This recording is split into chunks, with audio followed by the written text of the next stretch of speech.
자, 오늘부터 예레미야 속의 기도를 살펴보고자 합니다. 우리가 흔히 이제 예레미야 하면 닉네임이 있습니다. 예레미야를 일컬어서 한번 따라서 하실까요? 눈물의 선지자 그랬습니다. 예레미야는 한 시대를 살면서 참 많이 울었습니다. 아마 예레미야처럼 많이 운 사람도 드물지 않을까 할 정도로 그는 참 많은 눈물을 흘렸는데요. 우리가 살다 보면 울 때가 많습니다. 어떻게 보면 우리는 태어날 때부터 울음으로 시작하기에 어떻게 보면 우리 인생이 울음의 연속이라고 말할 수가 있는데요. 아파서 울기도 하고 또 속이 상해서 울기도 하고 또 사랑하는 사람과 헤어질 때 울기도 하고 또 때로는 고난과 시험 앞에서 울기도 합니다. 그리고 또 때로는 사랑하는 자식 때문에 울기도 하는 어미의 눈물도 있습니다. 자, 그래서 우리가 살다 보면 울 때가 참 많은데요. 여러분은 어떠하세요? 아마 여러분 중에 나는 한 번도 울어본 적이 없다 그런 사람은 없을 거예요. 우리는 다 나름대로 이제 눈물 흘릴 때가 있는데요. 자, 그런데 우리가 이제 영적으로 좀 성숙하게 되면 하나님은 또 우리의 기도를 통해서 울게 하십니다. 일반적으로 기도는 주로 일반적으로 우리가 눈물을 흘릴 때는 주로 가만히 우리가 분석해 보면 나 자신을 위해서 울 때가 많아요. 그런데 어느 정도 성숙하면 하나님 우리가 기도할 때 울게 하시는데요. 아마 여러분들도 기도하실 때 울어본 적이 있을 겁니다. 예레미야는 기도할 때 하나님 앞에 많이 울었습니다. 그래서 예레미야를 일컬어서 눈물의 선지자라고 말을 하지만 좀 더 정확하게 이야기하면 기도의 눈물의 선지자라고 하는 것이 더 정확한 말입니다. 성경에 보시면 그가 눈물을 흘린 장면이 참 많이 나오는 예레미야서와 예레미야 에가서가 바로 예레미야가 기록한 말씀인데요. 어떻게 보면 눈물로 기록한 하나님의 말씀이라고 할 정도로 그 예레미야서는 그가 흘린 눈물 자국이 이렇게 흔적이 배겨서 그렇게 고여 있습니다. 자, 많이 있지만 대표적으로 이제 네 곳만 한번 살펴보도록 해요. 자, 첫 번째 예레미야 9장 1절입니다. 자, 이게 보시면 자, 다 같이 합독하십니다. 어찌하면 내 머리는 물이 되고 내 눈은 눈물 근원이 되고 죽음을 당한 내 딸 백성을 위하여 주야로 울리로다 그랬습니다. 여기서 예레미야는 눈물이라는 말을 두 번 강조합니다. 중반절에 보시면 내 눈은 눈물의 근원이 되고 그랬습니다. 늘 눈에 눈물이 고여 있는 상태를 이야기를 하죠. 후렴절에 봅니다. 주야로 울리로다 그랬습니다. 낮에도 울다가 그리고 밤에도 울고 또 자다가 일어나서 울기도 했음을 그렇게 드러내고 있습니다. 예레미야 13장 17절입니다. 자, 여기는 예레미야가 어떻게 눈물을 흘리는지 우리가 좀 유의하면서 다 같이 합독합니다. 너희가 이를 듣지 아니하면 나의 심령이 여호와의 양떼가 잡힘으로 말미암아 눈물을 흘려 통곡하리라. 중반절에 보면 이제 엄밀한 곳에서 울기도 하고 아무도 없는 곳에서 혼자 이제 울기도 하고, 후렴절에 보면 때로는 그 눈물이 이제 통곡을 하면서 대성통곡하면서 그렇게 꺼이꺼이 울기도 했다라고 그렇게 드러내고 있습니다. 자, 예레미야가 1장 16절입니다. 자, 다 같이 합독합니다. 이로 말미암아 내가 우니 내 눈에 눈물이 물같이 흘러내림이여 나를 위로하여 내 생명을 회복시켜 줄 자가 멀리 떠났음이로다. 원수들이 이김에 내 자녀들이 외롭도다 그랬습니다. 내 눈에 무엇이 흘러내리는 것 같이 눈물이 계속 흘러내리는 것 같이 그렇게 울었음을 드러냅니다. 자, 마지막입니다. 예레미야가 2장 1절인데요. 자, 다 같이 합독하십니다. 내 눈이 눈물에 상하며 내 창자가 끊어지며 내 간이 땅에 쏟아졌으니 이는 딸 내 백성이 패망하여 어린 자녀와 젖 먹는 아이들이 성읍 길거리에 기절함이로다. 자, 본절에는 예레미야가 얼마나 절박하게 고통스럽게 울었는지 이제 기가 막히게 그 세 가지로 비유하는데요. 초반절에 보면 내 눈이 눈물에 뭐하여 상하여. 그러니까 하도 울어서 눈에 진물이 생긴 상태를 이야기합니다. 하도 울어서 눈에 눈물이 마르지 않고 눈에 다래끼가 나고 진물이 나서 지금 그 상태를 지금 드러내고 있습니다. 자, 11절 중반절에 보면 내 창자가 뭐하며 끊어지며 그랬습니다. 여러분 혹시 기도하시다가 너무 절박하게 기도한 나머지 창자가 끊어지는 단장의 그런 고통을 조금 느껴본 적이 있으신가요? 아마 여러분들 중에 있을 것이라고 저는 믿습니다. 그렇다고 우리가 기도할 때마다 그런 고통을 느끼지는 않지만 저도 개인적으로 기도하다가 단장이 끊어지는 그런 경험을 해서 아마 여러분들도 그런 경험이 있으리라고 저는 그렇게 믿습니다. 우리가 절박하게 기도하면 너무 간절히 기도하면 창자가 끊어지는 듯한 그런 경험을 아마 하신 분들도 계실 거예요. 지금 예레미야가 이거는 경험한 사람은 아는 거예요. 이거는 정말 그런 경험하는 사람만 아마 예레미야 말에 공감할 것이고, 그리고 또 제 말에도 여러분 충분히 공감하기에 제가 그냥 지나가도록 합니다. 자, 창자가 끊어질 듯한 그런 경험을 하고, 그 다음에 이제 세 번째 보시면, 자, 중반 그 다음입니다. 내 무엇이 땅에 쏟아졌으니 간이 땅에 쏟아질 정도로 그렇게 절박하게 기도했다는 겁니다. 사실 유대인들에게 있어서 간이라고 하는 이 의미는 사람의 생명과 감정의 중심점이라고 여겼습니다. 그래서 간은, 그래서 이거 레위기에 보면 하나님이 이제 제물을 잡을 때 제물의 그 내장을 다 이렇게 끄집어내거든요. 그 내장을 다 끄집어내고, 그리고 그 내장들을 이제 불에 태웁니다. 불에 태우는 거는 하나님 앞에 내 속에 있는 모든 것들을 간도 끄집어내서 태우거든요. 그러니까 이제 이 예레미야가 선지자고 아버지가 hil기야입니다. hil기야는 제사장이거든요.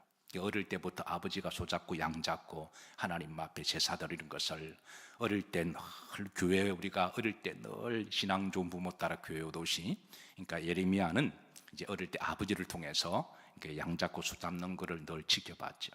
그래서 특별히 제물을 번제를 드릴 때는 배를 가르고 그 안에 있는 내장을 다 끄집어내는데요. 그러면 끄집어낸 번제들 앞에 그 내장이 쫙 이렇게 펼쳐집니다. 이게 다 쏟아져 나오는 상태. 지금 예레미야가 기도할 때 자신의 속에 있는 것을 다 쏟아내는 이런 상태로 지금 마치 번제물이 하나님 앞에 올려드려지는 이 절박함을 지금 표현하고 있는데요. 그래서 이 간을 하나님 앞에 이제 불로 태워드리는, 자신의 생각과 영혼을, 심장을 하나님 앞에 올려드리는 그런 기도를 하고 있음을 지금 이렇게 비유를 하고 있습니다. 자, 이는 극도의 슬픔과 눈물을 드러내고 있는데요. 자, 흥미로운 것은 히브리 말에 눈물이라고 하는 용례가 다 다르게 사용돼요. 우리나라 말에는 그러니까 눈물의 종류는 그냥 눈물 하나밖에 없지만 히브리 단어에는 이제 눈물의 종류가 다양한 용례가 있고요. 이런 다양한 용례를 통해서 이제 어떻게 이 예레미야가 다양한 용례를 통하여 기도를 하고 있음을 우리들에게 드러내고 있습니다. 마찬가지로 우리가 이제 신앙이 좀 성숙하다 보면 어릴 때는 주로 나를 위해서 기도하다가 내가 아프고 내가 분하고 내 마음대로 안 되고 내가 질병에 걸리면 그렇게 울기도 하잖아요. 근데 우리가 조금 더 성장하고 성숙하면 부모를 위해서 기도할 때 울고, 또 사랑하는 형제들을 위해서 울면서 기도하고, 또 성도들을 위해서 우리가 울면서 기도하고 그렇게 하잖아요. 그리고 더 성숙하면 주님을 위해서 생각하면서 울면서 기도하고, 나라와 민족을 위해서 우리가 울면서 기도하고, 그렇게 그 기도가 성숙되어 가듯 우리도 이제 예레미야의 기도를 통하여 때로는 우리 사랑하는 이들을 위하여, 나라와 민족을 위하여, 교회를 위하여, 또 부모님을 위하여, 자녀들을 위하여, 또 성도들을 위하여 우리가 그렇게 또 예레미야처럼 우리가 그렇게 기도해야 되리라고 그렇게 믿습니다. 뭐 꼭 예레미야처럼 아니더라도 좀 그렇게 좀 닮아갔으면 좋겠다 그렇게 생각합니다. 정말 우리 기도에 예레미야의 10분의 1 정도만의 그런 마음을 가지고 예레미야가 그렇게 울면서 기도한 것처럼 우리도 때로는 그렇게 기도가 필요한 줄로 믿습니다. 자, 눈물 종류 한번 보시죠. 자, 예레미야가 흘렸던 눈물을, 흥미로운 것은 예레미야의 다양한 용례를 통하여 우리나라 말로는 눈물로만 번역됐는데 그 내용을 보면 참 흥미롭기도 하고 도전이 되기도 하고 영적 어떤 메시지도 있습니다. 자, 첫 번째 디마라고 하는 눈물입니다. 예레미야 9장 1절에 보시면요, 여기 이제 예레미야가 눈물은 디마라는 말로 씁니다. 일반적으로 가장 보편적으로 눈물을 표현할 때 이 용례를 씁니다. 자, 이게 이제 일반적으로 눈물 그러면 이제 디마입니다. 디마. 이게 디마라고 하는 일반적인 눈물을 이야기합니다. 자, 그런데 이제 두 번째 디모트라는 말이 있습니다. 여러분 발음이 비슷하죠? 이거는 눈물의 복수형입니다. 눈물의 복수형인데요. 자, 예레미야가 1장 2절에 보시면 여기에 이제 중반절입니다. 자, 다 같이 한번 합독하실까요? 밤에는 슬피우니 눈물이 뺨에 흐름이여 사랑하는 자들 중에 그에게 위로한 적 없고 친구들도 다 배반하여 원수들. 눈물이 뺨에 계속 흘러내린 상태. 그러니까 디마는 그냥 눈물 한 방울, 그런 눈물이라고 한다면, 이게 이제 디모토는 눈물 방울방울이 계속 눈물이 주르르 흘러내리는 상태. 그래서 우리나라 말에 눈물이 주르륵이라는 말이 있죠. 그 상태, 눈물이 계속 흘러내리는 그 상태를 이야기합니다. 중학교 1학년 때 영어 시간입니다. 이제 초등학교에서 영어를 중학교로 가도 올라가서 영어 공부를 한참 할 때죠. 영어 단어를 한참 외울 때입니다. 그럴 때 그때 외웠던 단어 중에 하나가 물이라고 하는 영어 단어였습니다. 여러분, 물은 영어로 뭐죠? 셀프입니다. 자, 그런데 그 당시만 하더라도 셀프가 없었으니까 어쨌든 물은 여러분 워터입니까? 오르입니까?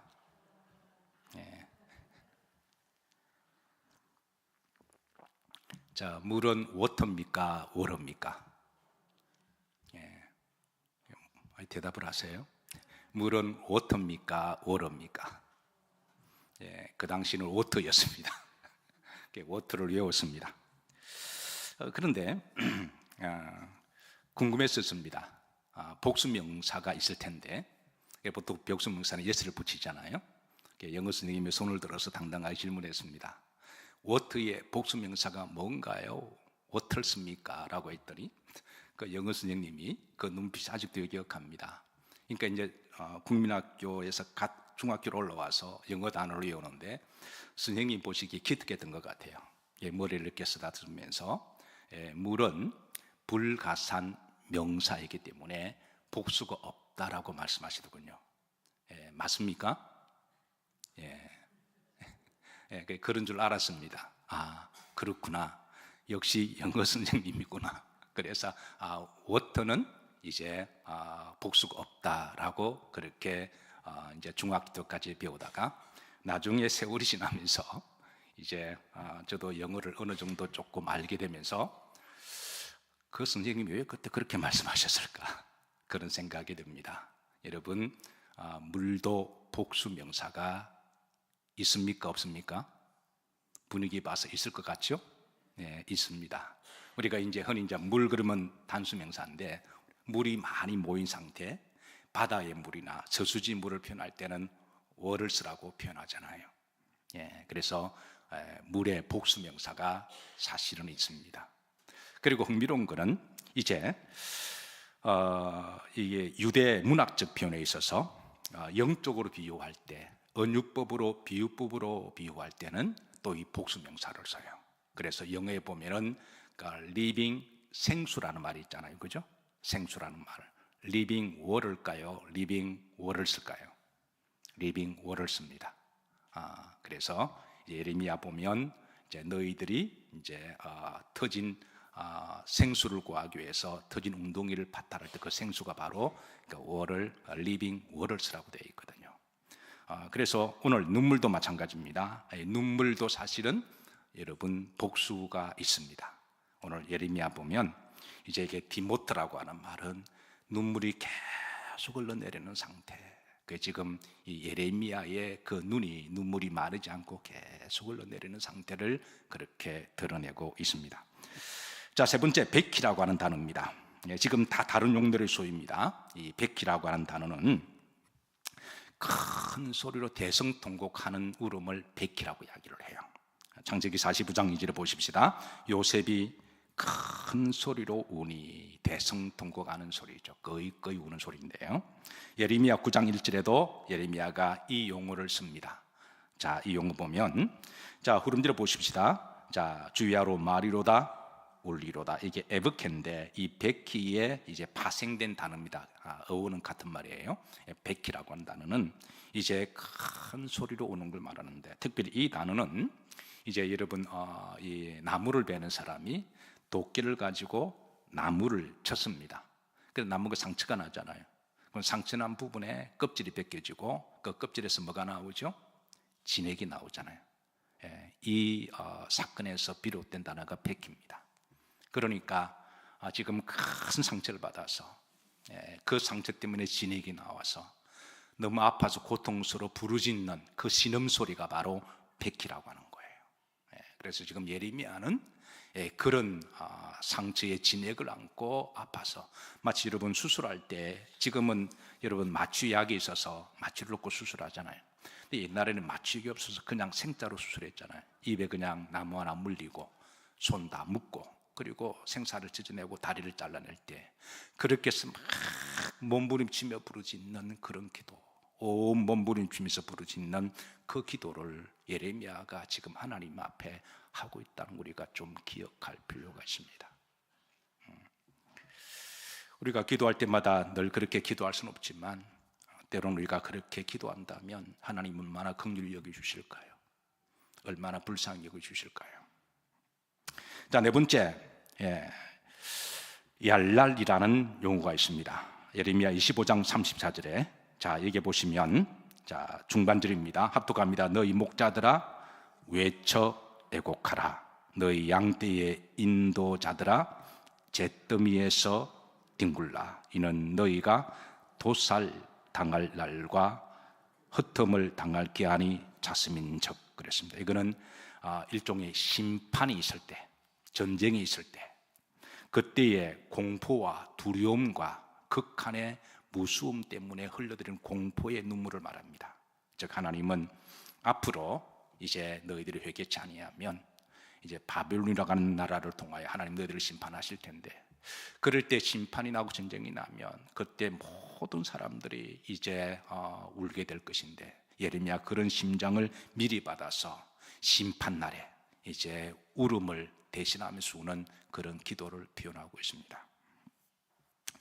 자, 다섯 번째, 사파드라고 하는 단어가 있습니다.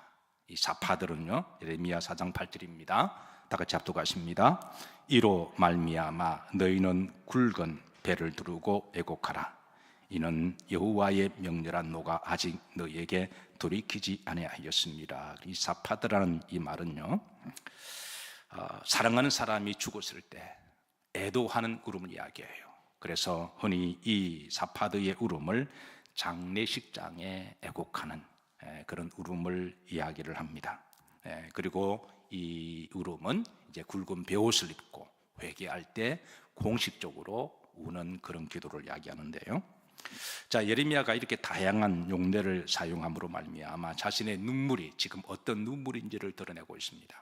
그냥 일반적인 눈물을 넘어서 눈물이 계속 흘러내리는 상태, 그러고 나서 대성통곡하고, 그리고 마치 도끼에 찍힌 상태, 아파서 고통스러워서 울고, 사랑하는 사람을 이제 잃어버림에 대한 눈물과, 그리고 이제 하나님의 심판이 있을 때 그 심판에 대한 두려움을 미리 하나님이 계시로 내다보며 이제 유다 백성이 회개치 아니하고 계속 불신앙과 죄악을 삼게 되면 하나님이 지켜보시다가 심판하실 때인데, 그때 그 모습을 내다보며 나라와 민족을 위해서 눈물을 흘리는 그 기도가 바로 예레미야의 기도입니다. 자, 예레미야가 이 기도가 그 시대의 상황과 무관치 않는데요, 당시 시대적 배경은 간단하게 정리하면 다음 세 가지입니다. 그 시대는 불신앙의 시대였습니다. 예레미야 7장 24절에 보시면 여기에 저들의 불신앙을 총 5가지를 예레미야가 드러내는데요. 자, 다 같이 합독하십니다. 그들이 순종하지 아니하며 귀를 기울이지도 아니하며 자신들의 악한 마음에 꾀와 완악한 대로 행하며 그 등을 내게로 돌리고 그 얼굴을 향하지 아니하였으며, 그 시대에 그 이스라엘 유다 백성들의 그 불신앙 5가지를 이야기하는데요.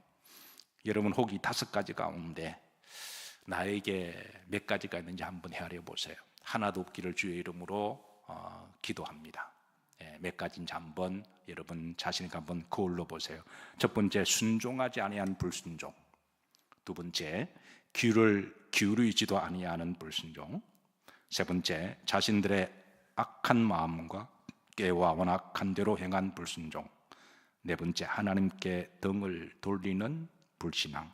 5번째, 하나님께 얼굴을 아예 돌려버리는 불신앙.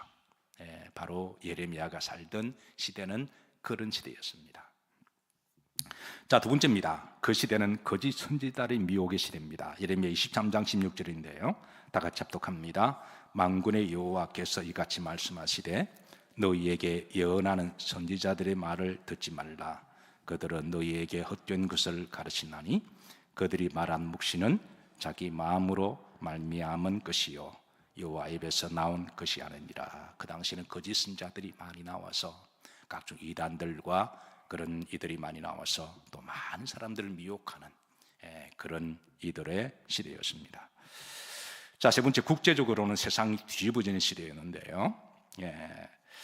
자, 당시 하늘에 떠 있는 제국은 북아수르 제국이었습니다. 그런데 이제 신흥 제국 바벨론이 등장하면서 아수르를 물리치고, 그리고 그 아수르 다음에는 이제 유다를 물리칠 그런 시대였는데, 다음 지도 한번 보도록 하시죠. 지도를 보시면 지금 이 초록색 부분이 아수르 제국의 시대였습니다. 그런데 이게 이제 점자 모양이 점점 바벨론이 아수르를 물리치는 그런 시대였습니다. 세상이 뒤집어지고 온 세상은 전쟁통이었습니다. 근데 바벨론의 계획은 아수르를 점령하면 그 다음 목적은 유다였습니다. 이런 절박한 위기 가운데 도끼가 발등에 찍혀 있는 그런 상태인데, 이를 이제 봤던 예레미야는 이제 하나님 앞에 그렇게 눈물을 흘리며 기도합니다. 자, 이런 시기에 하나님 예레미야를 부르십니다. 이제 예레미야 1장 4절과 5절을 보면 여호와의 말씀이 누구에게 임하니라? 내게 임하니라. 그리고 이제 5절에 보시면 이게 특별하게 말씀하십니다. 후렴절입니다. 자, 내가 너를 선지자로 불렀는데, 이게 후렴절입니다. 따라서 여러 나라의 선지자로 세웠노라. 이게 아주 독특한 말씀이에요. 하나님은 예레미야를 세우실 때 단 유다만을 위한 선지자가 아니라 당시에 아수르 제국과 바벨론 제국과 그리고 애굽 제국과 주변에 있는 여러 나라들을 위한 선지자로 세우셨다라는 거예요. 그래서 이제 그래서 이 예레미야의 그 눈물의 기도는 사실 주변의 나라들이 다 들어야만 했습니다. 자, 두 번째, 하나님이 예레미야에게 이제 기도의 사명을 주셨습니다. 첫 번째, 14장 7절에 보면 이제 죄악에 대한 중보의 회개의 눈물을 하게 하시는데요. 다 같이 합독합니다. 여호와여, 우리의 죄악이 우리에게 대하여 정언할지라도 주는 주의 이름을 위하여 하소서. 우리의 타락함이 많으니이다. 우리가 주께 범죄하였나이다. 사실 예레미야가 개인적으로 그렇게 타락하거나 죄를 범한 것은 아니었습니다. 선지자가 주의 종이 뭐 그렇게 타락하고 죄가 많을까요? 그런데 지금 이스라엘 유다 전체가 주변에 지금 여러 나라들이 아수르 제국이나 주변의 이방 나라들이 많은 죄를 범했기 때문에 하나님이 여기에 대해 심판하실 터인데, 바로 여기에 대해서 중보의 회개 기도를 합니다. 자, 두 번째입니다. 예레미야 애가 2장 11절인데요. 다 같이 합독합니다.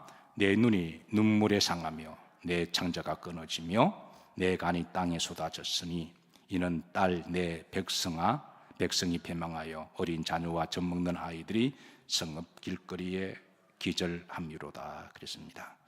자, 두 번째는 유다를 위한 눈물의 애통의 기도입니다. 딸 내 백성은 유다를 말하고 있습니다. 그러니까 그 전에 예레미야 14장 7절에는 이제 주변의 모든 나라들을 위한 선자를 세우시고 이제 거기에 대한 심판에 대한 기도였다면, 예레미야가 2장 11절은 이제 유다를 위한 눈물의 기도입니다. 자, 그런데 한 가지, 예레미야의 기도에는 눈물에는 소망의 눈물이 있습니다. 예레미야 5장 1절에 다 같이 합독합니다. 너희는 예루살렘 거리로 빨리 다니며 그 넓은 거리에서 찾아보고 알라. 너희가 만일 정의를 행하며 진리를 구하는 자를 한 사람이라도 찾으면 내가 이 성을 용서하리라. 자, 이게 소망의 기도의 눈물이 있습니다. 예레미야가 눈물을 많이 흘려 기도했지만, 그러나 그 기도 가운데는 하나님에 대한 소망의 눈물의 기도도 있어요. 그 소망의 눈물의 기도 중에 하나가 한 사람이라도 찾으면 하나님이 용서하신다고 하는 소망입니다. 여러분, 이 말씀을 잘못 오해를 하게 되면, 그러면 당시에 정의를 행하며 진리를 구하는 한 사람이라도 없느냐라고 반문할 수가 있습니다. 그렇지 않습니다. 당시에 정의를 행하고 진리를 구하는 적지 않은 많은 사람들이 있었습니다. 대표적으로 예레미야가 그러하죠.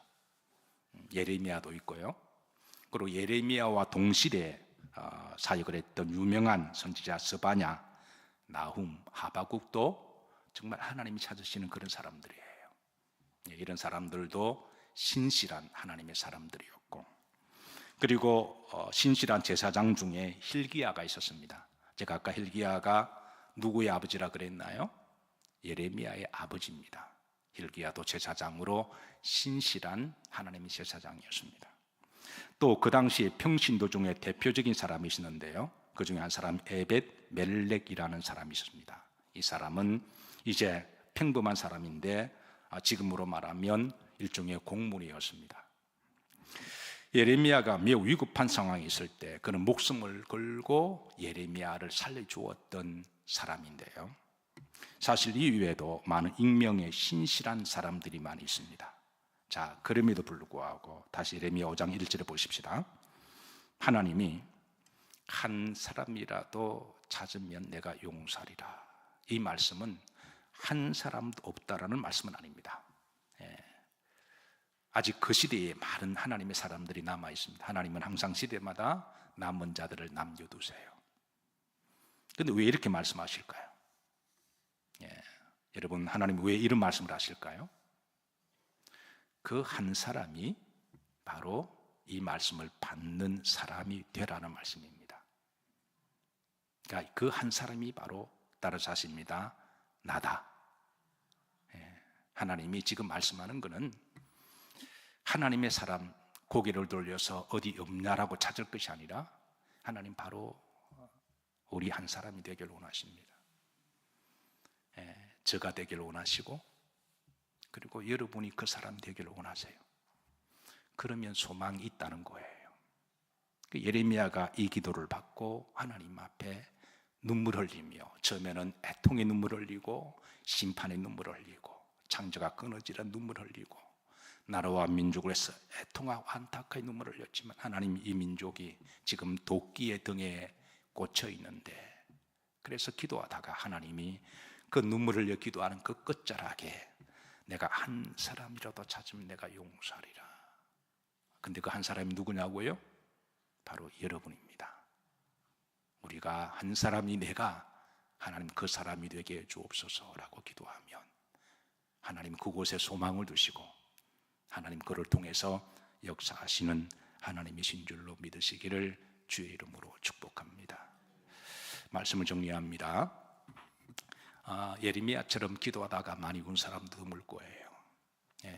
우리도 이제 어느 시점이 되면 영적으로 성숙해서 꼭 내 문제 때문에 억울하고 아프고 부족해서 울기보다는 우리가 좀 더 한 단계 올라가서 또 성도를 위해서 울면서 기도하고, 또 속장들은 속원을 위해서 기도하고, 또 여러분 교회를 위해서 기도하고, 나라와 민족을 위해서 기도하고, 그렇게 우리가 그렇게 눈물을 흘려 기도하면, 그리고 바로 하나님 찾으시는 바로 그 한 사람이 바로 하나님, 제가 바로 그 한 사람이 되겠습니다 라고 우리가 울면서 기도하면 그곳이 희망이 있고 소망이 있는 줄로 그렇게 믿습니다.